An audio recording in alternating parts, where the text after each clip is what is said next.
बचपन से ही खूब सुंदर थी। उसके लंबे लंबे घुघराले बाल से हमेशा उसका चेहरा ढका रहता। अरे भूत ने बनकर घूमती रहती है, चल तेरे बाल कटवा दूं। अच्छा क्यों भला? स्कूल में तो सारा वक्त बांधकर घूमना पड़ता था। अब तो मैं कॉलेज जाऊंगी और बाल खोल कर घूमूंगी। हाँ। अरे ये बाल देख रही है, ऐसे लगता है जैसे मधुमक्खी का छत्ता। खैर, घने घने घुंघराले बालों से रायना सुंदर तो लगती, लेकिन उसे संभालना उसके लिए बड़ा काम था। माँ, अरे माँ, शैम्पू खत्म हो गया है। इस बार वो वाला लाना ना जो घुंघराले बालों को और बाउंसी बनाता है। माँ ले आना हाँ जरूर से। कल मेरा कॉलेज का पहला दिन है। मैं चाहती हूँ सब मुझे देखकर जले। अगले दिन रायना कॉलेज पहुँचती है, जहाँ एक लड़का उसे छेड़ते हुए कहता है, अरे लगता है चाउमीन में सोया सॉस कुछ ज्यादा ही गिर गया। अरे मुझे तो चेहरा दिख ही नहीं रहा। लड़कियां भी रायना का मजाक उड़ाती है। अरे यार, ये कंगना की कॉपी करके कौन आया है? लोकल कंगना और कौन? रायना को सभी पर गुस्सा आता है, लेकिन वो कुछ नहीं कहती। स्कूल में तो बाल बंधे ही रहते थे, लेकिन कॉलेज में रायना एक लड़की से कहती है, हाय, मेरा नाम रायना है, मुझे आर्ट्स डिपार्टमेंट में जाना है। कहाँ से है रास्ता?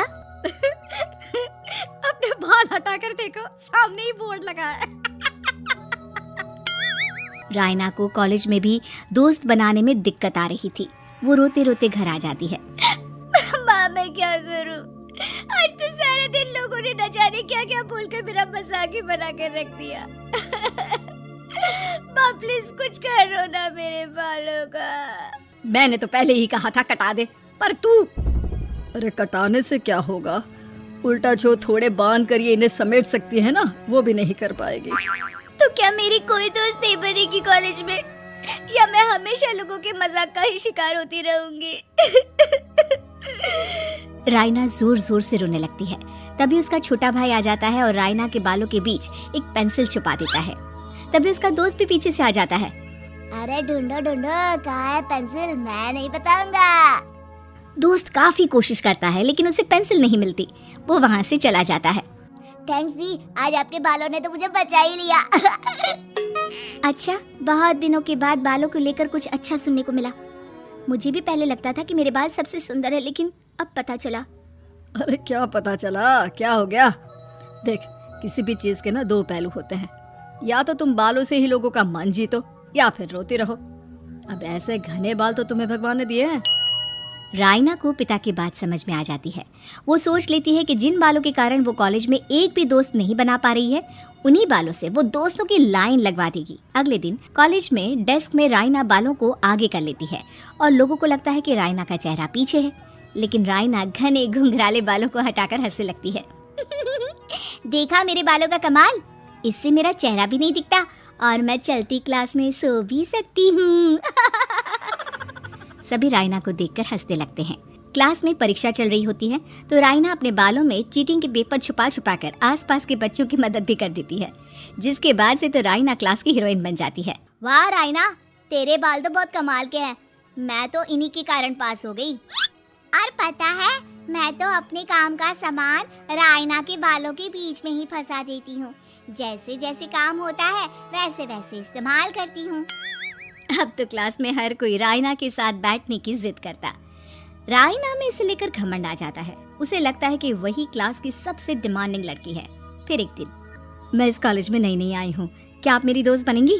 मैं? ओह सॉरी, मैं इस क्लास की सबसे डिमांडिंग लड़की हूँ। हर कोई मेरे साथ ही रहना चाहता है। एक काम करो ना, वो पीछे की सीट दिख रही है, जाओ जाकर वहीं बैठ जाओ। लड़की को रायना की बात बहुत बुरी लगती है, लेकिन वो करती भी तो क्या, जाकर चुपचाप पीछे की सीट पर बैठ जाती है। तो आज का लेसन सबने याद किया है ना बराबर से? जितनी भी चीटिंग करने वाली लड़कियां थी, वो रायना के पीछे जाकर बैठ जाती है और जोर से चिल्लाती है, जी मैम, सब कुछ याद है, कहीं से भी पूछ लो, हम तो मास्टर हैं मास्टर, क्यों? ये बोलकर वो रायना के कंधे पर हाथ रख देती हैं। रायना भी खुश होती है कि कॉलेज की सबसे स्मार्ट लड़कियों का ग्रुप उसका दोस्त है। पीछे बैठी वो लड़की देखती है कि कैसे मैडम के सवाल लड़कियां रायना के सर को देखकर दे रही है। शाबाश, मुझे खुशी है कि तुम लोग इतनी अच्छी पढ़ाई करने लगी हो। मैं प्रिंसिपल से कहकर तुम लोगों की स्कॉलरशिप की बात करूंगी, जिससे तुम लोगों के माता पिता का पैसा जो फीस में लग रहा है वो बच जाए। सभी लड़कियां खुश हो जाती हैं। टीचर के जाने के बाद एक लड़की कहती है, गर्ल्स, अब हम लोग ना सिर्फ सबसे स्मार्ट बल्कि सबसे इंटेलिजेंट भी हो गए हैं। इसी बात पर आने वाले संडे को मेरे घर पर पार्टी, सबको आना है, ओके? सभी लड़कियां पार्टी के लिए एक्साइटेड हो जाती हैं। राइना भी। माँ, मेरे कॉलेज की सबसे स्मार्ट लड़की ने पार्टी रखी है संडे को। मैं भी वहाँ सबसे अच्छी दिखना चाहती हूँ, लेकिन ये बाल। घुंघराले बालों का तो कर भी क्या सकती है। तभी उन लोगों की नजर पार्लर के एक इश्तिहार पर पड़ती है जो 3000 रुपए में बाल स्ट्रेट कर रहा था। माँ, मुझे पैसे देना, मैं बाल सीधे करवा कर आती हूँ। संडे को पार्टी में सबसे अच्छी लगूंगी। बस फिर क्या था, अपने घुंघराले बालों को राइना पार्लर जाकर स्ट्रेट यानी कि सीधा करवा लेती है। और फिर पार्टी वाले दिन, हाय गर्ल्स, कैसी लग रही हूँ मैं?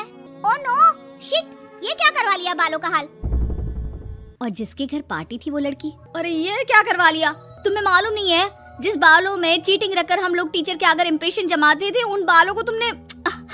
अरे हमें तो स्कॉलरशिप भी मिलने वाला था, अब तुमने बाल सीधे करवा लिए। अब तुम हम लोगों के लिए किसी काम की नहीं हो। अरे लेकिन हम दोस्त तो है ना, क्या मैं अच्छी नहीं लग रही हूँ? हमें तेरे अच्छे और बुरे लगने की कोई जरूरत नहीं है।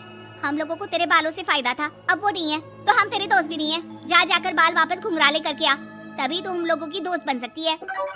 राइना रोते रोते घर आती है और माँ को सारी बात बता देती है। माँ, ला पैसे दे, मैं बाजार जाकर बाल ठीक करा के आती हूँ। लेकिन माँ, मुझे ये बाल बहुत अच्छे लग रहे हैं, काश ये बाल मैं पहले ही सीधे करवा लेती। देख बेटा, पैसे तो मैं तुझे दे दूं, लेकिन वैसे बाल करके तू फिर ऐसे दोस्त बनाएगी जो तेरे साथ मतलब के लिए जुड़े हैं। लेकिन इन बालों में तू ऐसे दोस्त बनाएगी जो तेरे साथ जीवन भर का साथ निभाएंगे। राइना को माँ की बात समझ में आ जाती है।